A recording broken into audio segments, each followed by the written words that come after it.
சென்னை பிப்ரவரி 22, 2025 தினத்தந்தி செய்திகள்.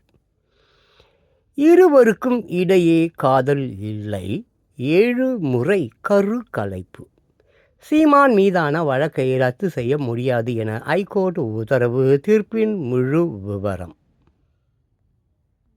சீமானுக்கும் விஜயலட்சுமிக்கும் இடையே காதல் இல்லை, திருமணம் செய்வதாக கூறி உறவு கொண்டதால் 7 முறை விஜயலட்சுமி கருவை கலைத்து உள்ளார். அதனால் சீமான் மீதான கற்பழிப்பு வழக்கை ரத்து செய்ய முடியாது என்று ஐகோர்ட் பிறப்பித்த தீர்ப்பின் முழு விவரம். சீமான் விஜயலட்சுமி. நடிகை விஜயலட்சுமி கொடுத்த புகாரின் அடிப்படையில் பதிவான கற்பழிப்பு வழக்கை ரத்து செய்யக்கோரி நாம் தமிழர் கட்சியின் தலைமை ஒருங்கிணைப்பாளர் சீமான் தாக்கல் செய்த மனுவை கடந்த 17ஆம் தேதி ஐகோர்ட் நீதிபதி ஜி.கே. இளந்திரையன் தள்ளுபடி செய்வதாக உத்தரவிட்டார். அது குறித்து அவர் பிறப்பித்த தீர்ப்பின் முழு விவரம் தற்போது வெளியாகியுள்ளது. அதில் கூறி இருப்பதாவது: சீமான் இயக்கிய திரைப்படத்தில் விஜயலட்சுமி நடித்து உள்ளார். இதனால் சினிமா துறையில் ஏற்பட்ட பிரச்சனை, தன் சகோதரி வீடு தொடர்பான பிரச்சனை ஆகியவைகளுக்காக உதவி கேட்டு சீமானை விஜயலட்சுமி அணுகியுள்ளார்.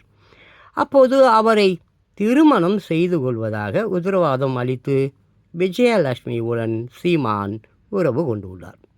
கிராமத்து பெண் அல்ல. மதுரைக்கு செல்லும்போது விஜயலட்சுமியை தன்னுடன் தங்கும்படி கூறும் சீமான் சென்னையில் மட்டும் நேரில் சந்திப்பதே இல்லை. தன்னை திருமணம் செய்து கொள்ளும்படி விஜயலட்சுமி கேட்டபோது கொலை மிரட்டல் விடுத்துள்ளார். அதனால் போலீஸில் விஜயலட்சுமி புகார் செய்துள்ளார். இதை மறுக்கும் சீமான் தரப்பு வக்கீல், சீமான் ஒரு அரசியல் கட்சி தலைவர், நடிகர். சீமான் ஒரு இயக்குனர். அவரை அசிங்கப்படுத்துவதற்காக இதுபோன்ற புகாரை விஜயலட்சுமி கூறுகிறார். 2011ஆம் ஆண்டு கொடுத்த புகாரை 2012ஆம் ஆண்டே விஜயலட்சுமி திரும்ப பெற்று விட்டதால் அதை மேற்கொண்டு விசாரிக்க முடியாது. ஒருவேளை சீமான் உறவு கொண்டிருந்தாலும் இருதரப்பு சம்மதத்துடன் நடக்கும்போது அது கற்பழிப்பு ஆகாது என்று சுப்ரீம் கோர்ட் தீர்ப்பு உள்ளது. சீமான் சொன்னதை நம்பும் அளவுக்கு விஜயலட்சுமி ஒன்றும் கிராமத்து பெண் அல்ல என்று வாதிட்டார்.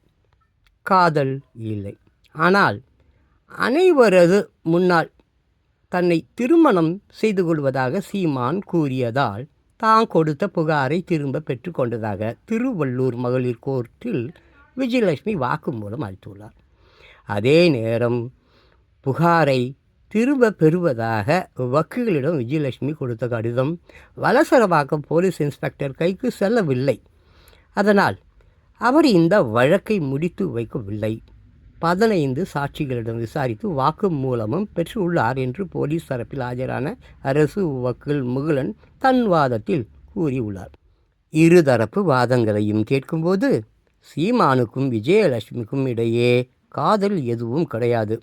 தன் சொந்த பிரச்சனைக்காக உதவி கேட்டு சீமானிடம் சென்றபோது அவர் திருமணம் செய்வதாக கூறி கட்டாயப்படுத்தி உறவு கொண்டுள்ளார். இதனால் 6 அல்லது 7 முறை விஜயலட்சுமி கர்ப்பத்தை கலைத்து உள்ளார். அது மட்டுமல்ல, விஜயிடமிருந்து சீமான் பெருந்தொகை பணமும் பெற்றுள்ளார். இதன் பின்னர் திருமணம் செய்து கொள்ளாததால் சீமான் மீது விஜயலட்சுமி புகார் செய்துள்ளார், மிரட்டலுக்கு பயந்து. ஆனால் அரசியல் நிர்பந்தம் காரணமாக சீமான் மீது போலீசார் ஆரம்பத்தில் நடவடிக்கை எடுக்கவில்லை. 2023ஆம் ஆண்டு புகாரை திரும்ப பெறுவதாக விஜயலட்சுமி கொடுத்த கடிதத்தில் ஏராளமான மன உளைச்சலை சந்திப்பதால் புகாரை திரும்ப பெறுவதாக கூறியுள்ளார். இதன் மூலம் விஜயலட்சுமி மிரட்டலுக்கு பயந்து தான் புகாரை திரும்ப பெற்றுள்ளது தெரிகிறது. அதுவும் சீமான் மீதான கற்பழிப்பு குற்றச்சாட்டு மிகவும் தீவிரமானது.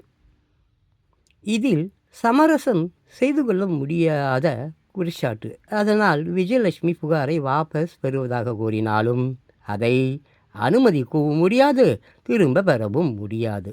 இருவரது சம்மதத்துடன் உறவு கொண்டிருந்தாலும் அதன் பின்னர் இருவரும் வெவ்வேறு நபர்களை திருமணம் செய்து தங்களது வாழ்க்கை பாதையில் சென்று இருந்தால் சீமான் தரப்பு வாதத்தை ஏற்று இருக்க முடியும்.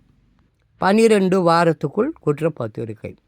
ஆனால் விஜயலட்சுமியின் வாக்குமூலத்தில் அவர்களுக்கு இடையே தொடர்பு இருந்து உள்ளது. இதனால் சீமானுக்கு எதிராக பதிவு செய்யப்பட்ட வழக்கை ரத்து செய்ய முடியாது. சீமான் மனுவை தள்ளுபடி செய்கிறேன். அவர் மீதான வழக்கை 12 வாரத்துக்குள் விசாரித்து குற்றப்பத்திரிகையை தாக்கல் செய்ய வேண்டும். இவ்வாறு நீதிபதி கூறியுள்ளார்.